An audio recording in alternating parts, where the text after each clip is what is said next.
Okay. So, Captain Juan Valencia, thank you so much for taking the time to do this interview with me today. My pleasure.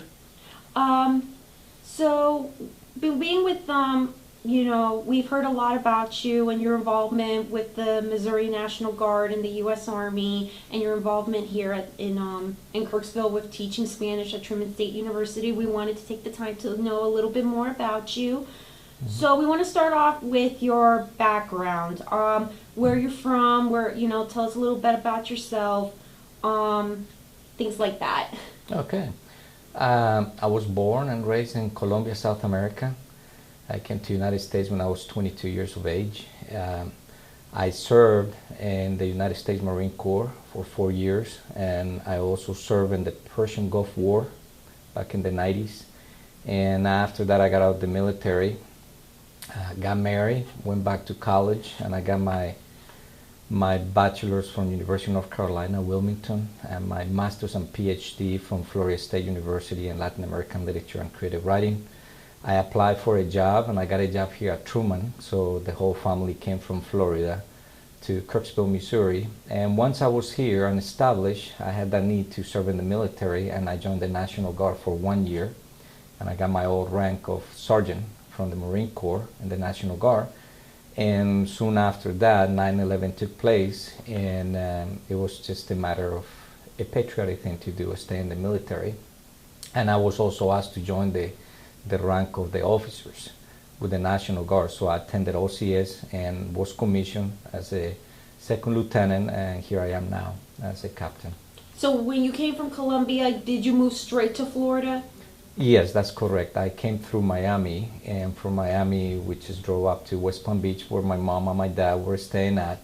They bought a home. They bought a couple of vehicles for the whole family to come in. There was 5 of us who arrived, and that was it. We were part of the workforce, and basically we did whatever needed to be done. Like is the case with many immigrants, we come to the United States looking for a better life, and we like to work and improve our lives.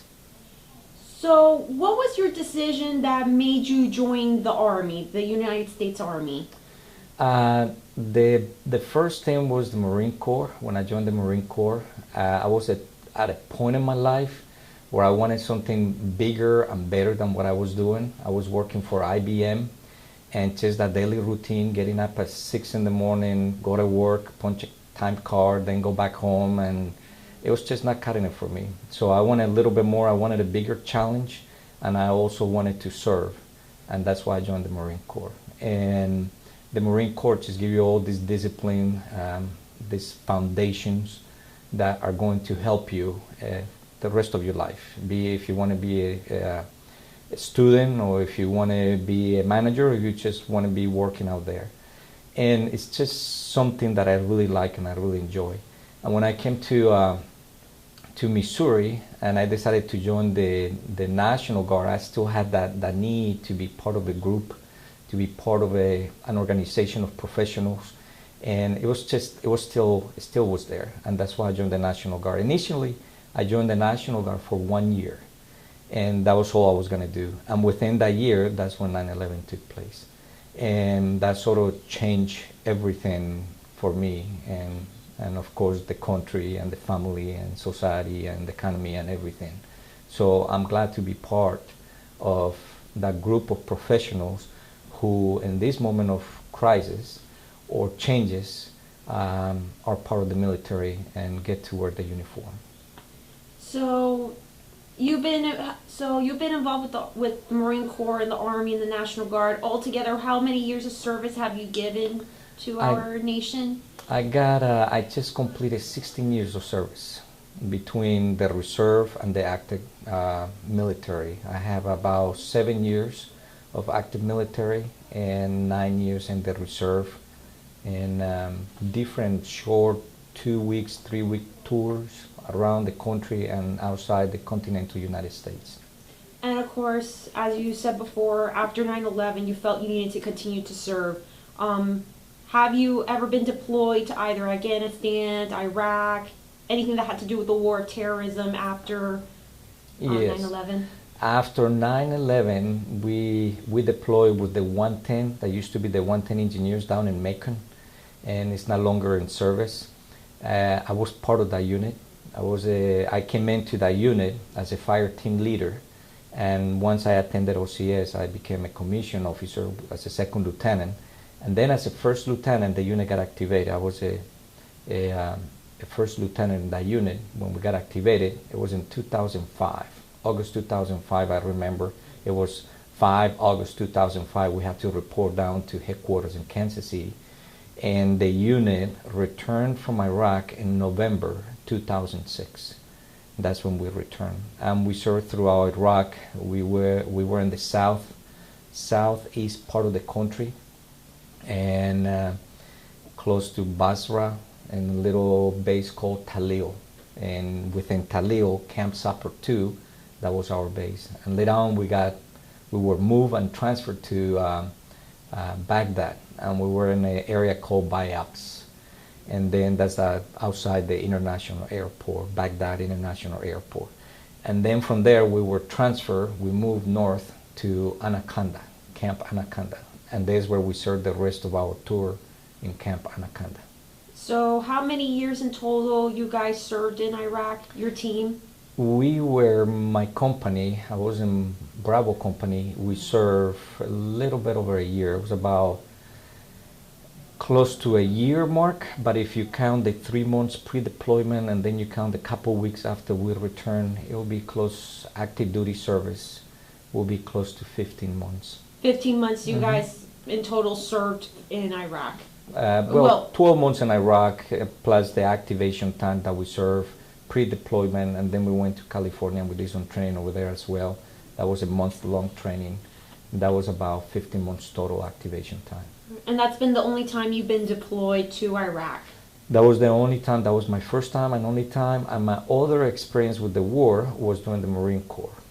Which was with the Persian Gulf War? The Persian Gulf War. That was back in the 90s. A lot of people don't remember that one. Operation Desert Storm.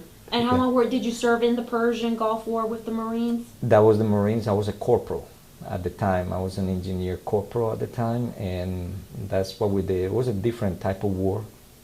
We moved a lot, and I was with the Marine Corps, which it made a big difference as well. But it was a good experience. Good experience. It helped build up your...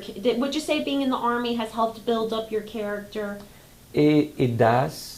It does. It gives you a lot of discipline, a lot of purpose, a lot of direction. It keeps you motivated, it keeps you fit, and also the education that you receive and the training that you receive from the Army or any military organization is just tremendous. Education and experiences that you could translate from the military to the civilian side of the house. And just, if I was an employer looking for someone to hire, if somebody shows up with a resume who's been in the military, that'll be probably in the top of the stack of people that I want to hire, because the experience that this person is bringing from the military and all that training is going to benefit my business. So that's what the military does, and that's something that I really love and like about the military. So other than the Persian Gulf War with the Marines, with the National Guard, and with the war on terror in Iraq, what other things have you done with the National Guard and with the Army, Captain Valencia? Well, with the Army, National Guard, we do a lot of training during the summers. It's called the annual training, AT. And we do a lot of humanitarian assistance programs. We have a big program, and we're very involved in Central America, Guatemala, Honduras, Belize.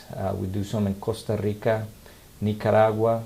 We do some in Nicaragua, El Salvador, and Panama as well. Central America. We're also in South America. We're very involved with Ecuador, Peru, and Venezuela. We used to be kind of involved with Venezuela, but Venezuela, the political situation right now is kind of fragile.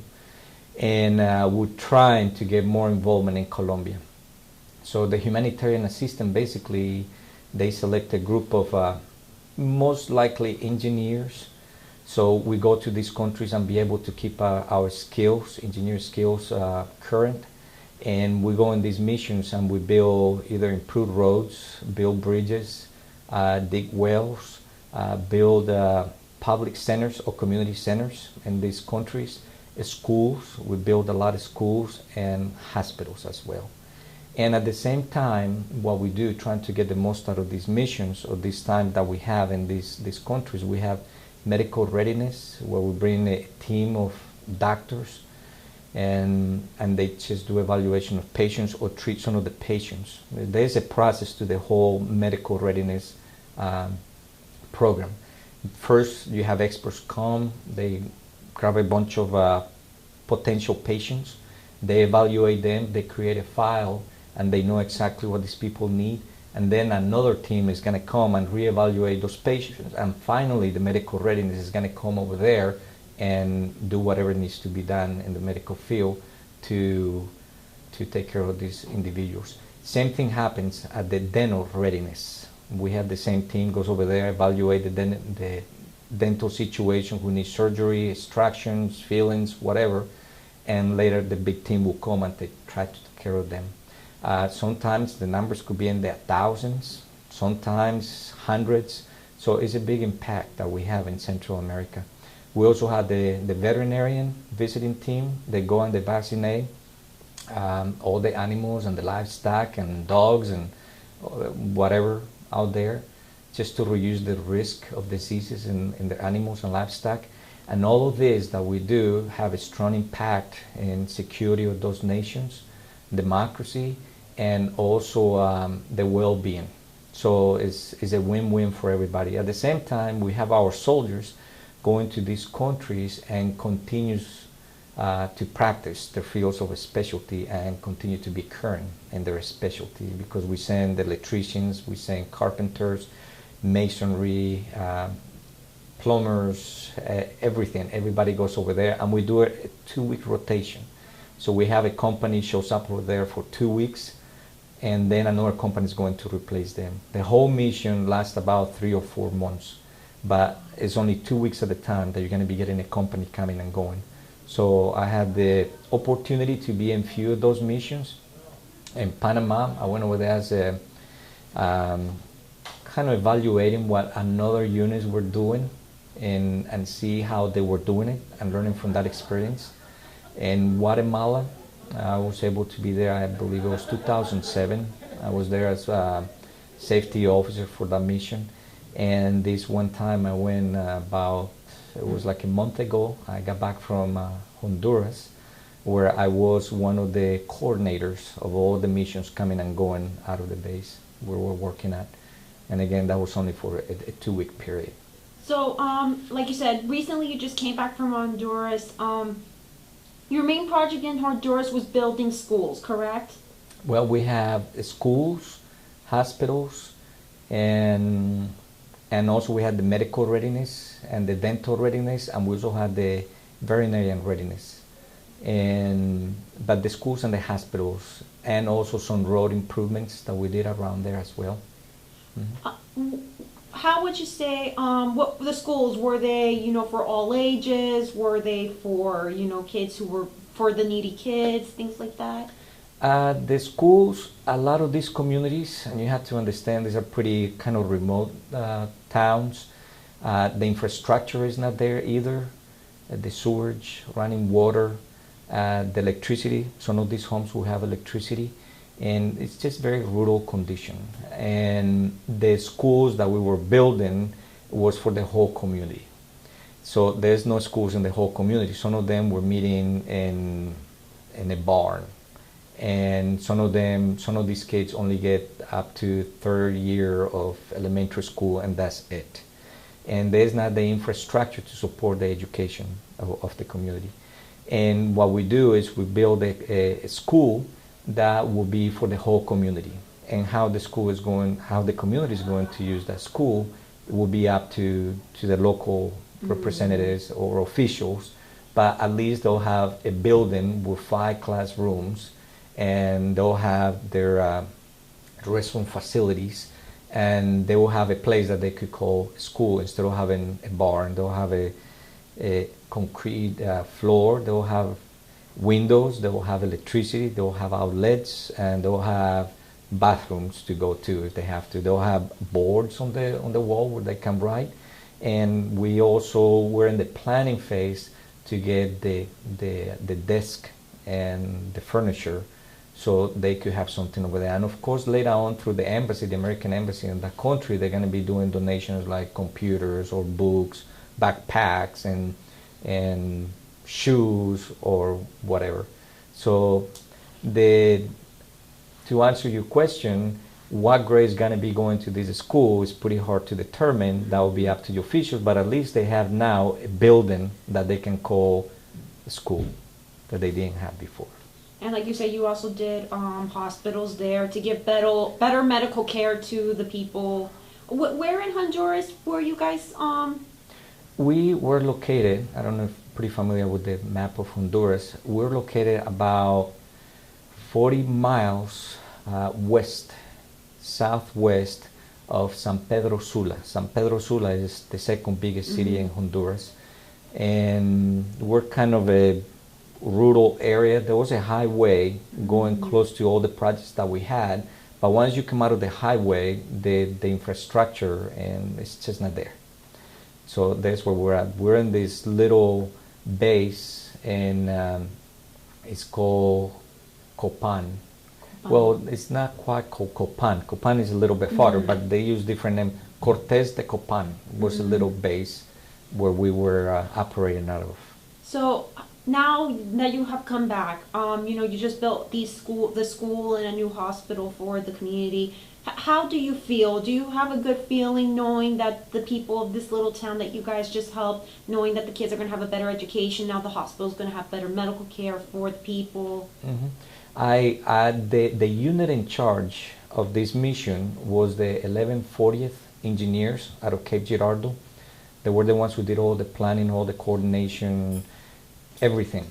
They planned everything. They assigned a leader to the whole mission, and I happened to be stationed in that unit. And the commander of the HAC company, 1140th engineers, they were running this whole mission in Honduras. And the impact that it's going to have in those communities where we were is going to be tremendous.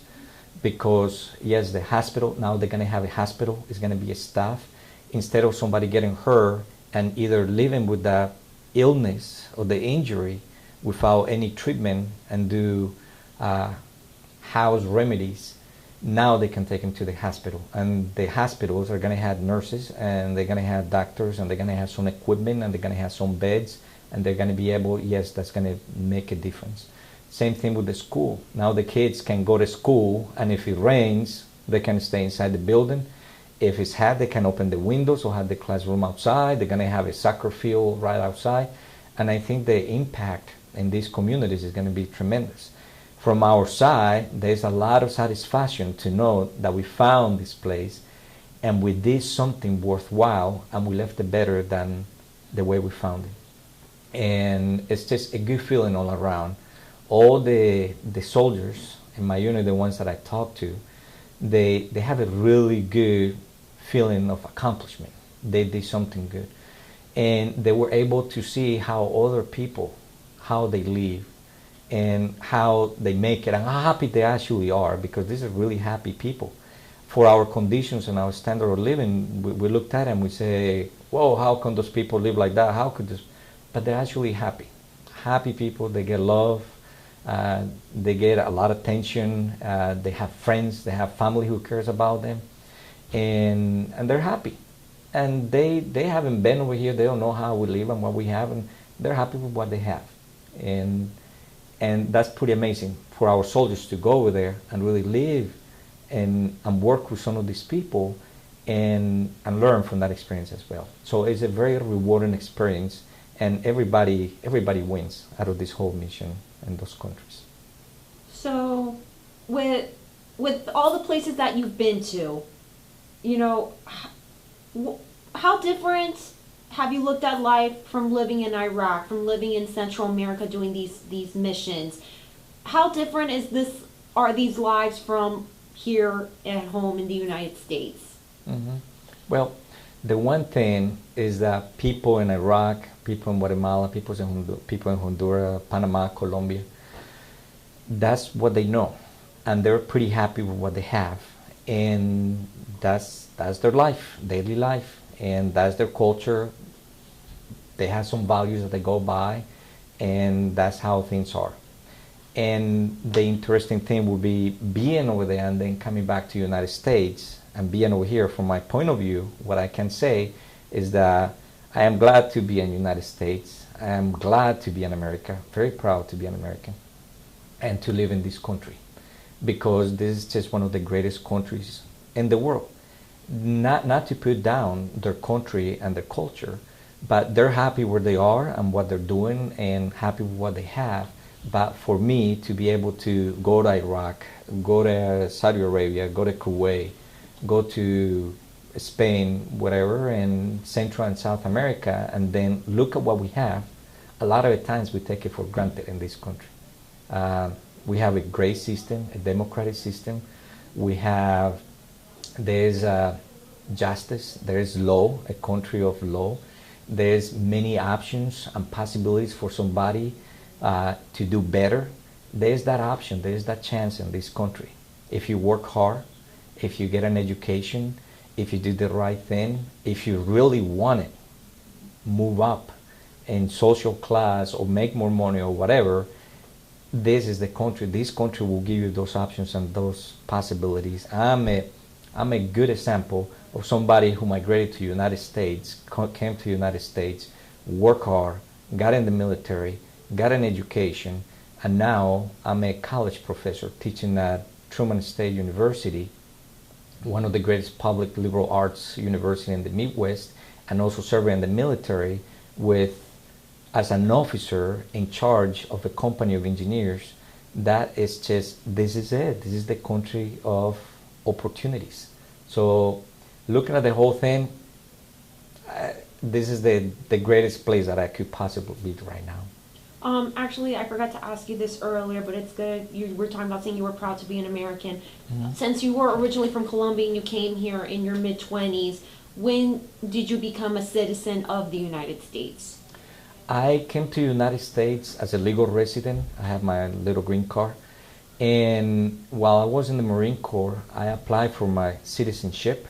And because the Marine Corps is not very flexible when it comes to individual problems, the Marine Corps is more concentrated on mission accomplishment. Mm-hmm. And if you are part of the mission accomplishment, things get pushed to the side.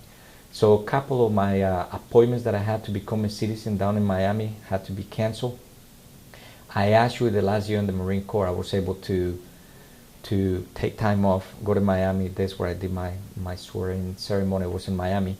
And it was, I believe, 92 when I became a citizen of the United States down in Miami. And I remember going and wearing my Marine Corps uniform and being in the audience and then walking over there and getting my certificate as a Marine with the Marine Corps uniform. So that was pretty emotional. Wow. Yeah. You're making my eyes water right now just thinking Good about experience. it. Yeah, no. My mom, she became a citizen in the early 80s. She got her citizenship in Miami too at the Dade County Auditorium. That's where I was. I was going to ask place. if you did it same place. Mm-hmm. Wow. Unbelievable. Yeah. See, my eyes are, I'm trying my best not to cry right now. So, what lifelong lessons have you learned from being a military person, Captain? What relationships have you formed? What lessons have you learned that you're going to carry on for the rest of your life? I think the one thing about the military is that you don't quite get to understand the way the United States government operates, function, thinks, and that culture until you're in the military. And also being in the military will give you a really good insight into how America, corporations, and private business operate.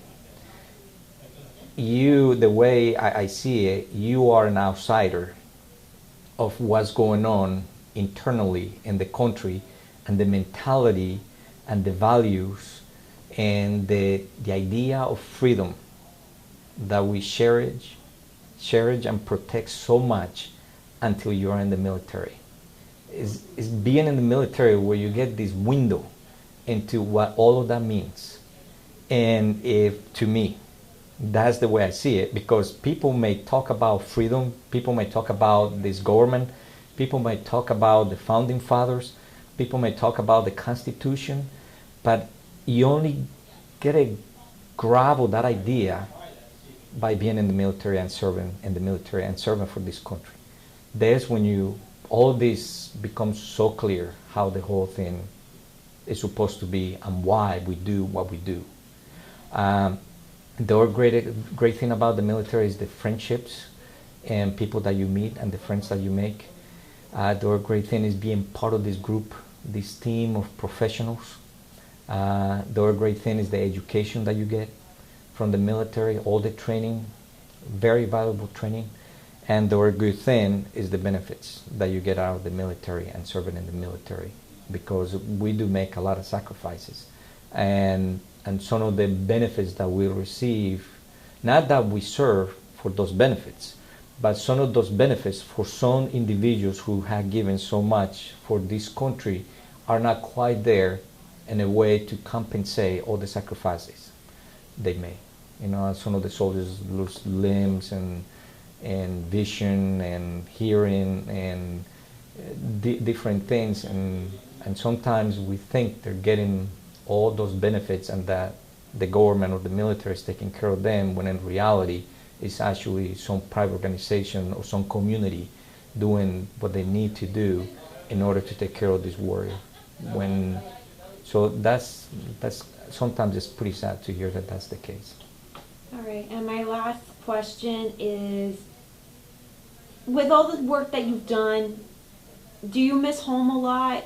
You know, but is your family very proud of you, even though you are so far away from home all the time? Your kids, your wife, your parents, your family. Yes, and my family, all my family, they live in Florida, and home to me is Florida.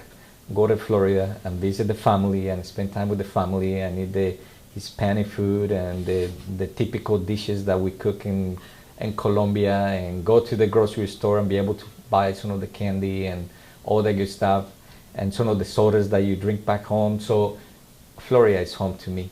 But the one thing is that the spouse, and they do have a tough time when we have to go away. And for some reason, a lot of the stuff, a lot of the problems, and some of the issues had to be solved by them. Be it a dishwasher that is not working, being a light that needs replacing, being a washer that decided not to do the final cycle, be the car, whatever. Something has to happen when we're gone. It could be only a drill weekend, 1 weekend a month. Something is going to happen, or you're going to be missing something that one of the kids is involved in, or the church that you're part of it is going to be doing that weekend. So there's a lot of sacrifices, but there's a big role being played by the spouse, by that significant other while we're gone, and we call it part of the team. So they although don't get that much recognition, they don't get that much praise for what they do, they're part of the team as well. So that's how it is. And sometimes if your partner or your wife, your spouse are not very happy with you being in the military, there is still a little bit of pride on their side that you're helping the community, you're helping the state where you live in, that you're helping or assisting or being part of the solution, not the problem when crises arise. So it's pretty tough. I say that's one of the toughest things, to leave your kids behind when you go to war, not knowing if you're coming back or not, because there's always that possibility that you may not return. And that's just something that we got to deal with. We're in the military, we sign, we say we're over here, we're going to serve this nation, and if we have to go and pay the ultimate sacrifice for being part of this organization of professionals, that just goes with with that responsibility that we said we will take. And you have a wife and Two kids. two daughters. A boy and a girl. The boy, my wife is Chris. The boy, my oldest son is Marco, named after my grandfather. And my daughter, my son is 17, and my daughter, she's 15, is Madeline Rose. And of course, we were in the South when she was born, so we had to come up with the double name, Madeline Rose. Aww. Maddie Rose, that's what we call her. And she's I 15. could tell, obviously, they're very proud of you. Not only your wife and your kids, but your whole family is very proud of you. Yeah, I know they are. And they let me know once in a while how proud they are. And would you say they're the biggest support line for you, your family? Yes, they are. They're very proud of what I'm doing. And of course, sometimes I need to go in the, birthdays, especially during the summer. That's when I do most of my training, and that's when the birthdays arrive. My daughter, my wife, 2 days apart in May, and my son is in June. And this year I missed all the birthdays. And even my wife's Mother's Day celebration and birthday, and my daughter's birthday, I miss it as well, and my son's birthday, I miss it as well. Father's Day, I was not here, I was training with the military. And during the summer, again, that's when I do most of the training with the military, and sometimes to compensate my income a little bit, I volunteer for some extra training. I go to South Dakota. I've been doing for a few years as a drill instructor for the Officer Kennedy School. I volunteer, and I'm there for about a month or so. And it happens to be in that part of the year when all these birthdays and celebrations happen to come around. So that's where But despite all of that, obviously, as long as the love is there, that's all that matters. Yeah, and I think my wife has been really good at adjusting, and she's very strong character, and she will take care of a lot of stuff, and she knows what's going on. And she kind of at the beginning was not that easy, but with the years and the time, and she realized that I probably not gonna get out of the military, she has become a little bit more accepting and helpful and understanding of the whole situation. So that's good. It helps a lot. All right, I think we got some good